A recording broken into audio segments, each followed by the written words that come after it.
नमस्कार, VCN न्यूजच्या मराठी बातमीपत्रामध्ये आपलं स्वागत आहे।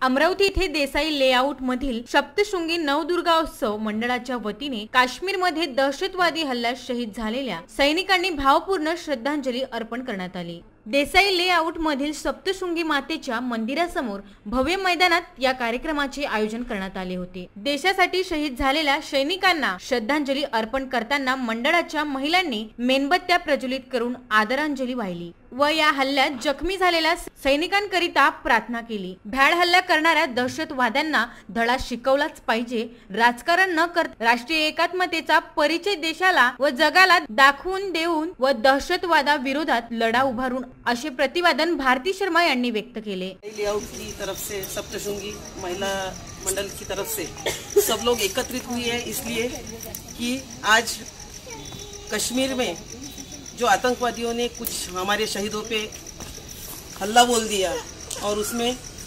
बाकायदा 44 लोग मृत हो गए, शहीद हो गए, तो उन शहीदों को हम सब तरफ से अभी हमने कैंडल मार्च श्रद्धांजलि यहाँ पे अर्पित की है। जो भी उन लोगों के साथ हुआ है, उनकी फैमिली के साथ जो भी हुआ है, इतना बड़ा हादसा जो हुआ है, तो सरकार मुंहतोड जवाब देगी।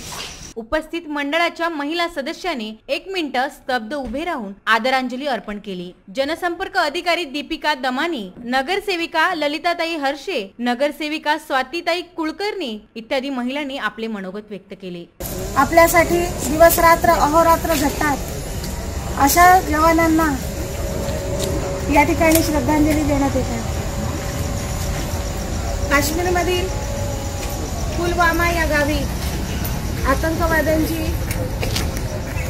सेंटर अचानकपणे येते आणि सगळं उद्ध्वस्त करून जाते, याचा अतिशय दुःख होतं। वीर शहीद अमर रहे, वंदे मातरम, भारत माता की जय अशा घोषणा देत देसाईगंज ते मारुती नगर दरम्यान रॅली काढण्यात आली। राष्ट्रगीताने कार्यक्रमाची सांगता करण्यात आली। Bureau report, VCN news, Amravati.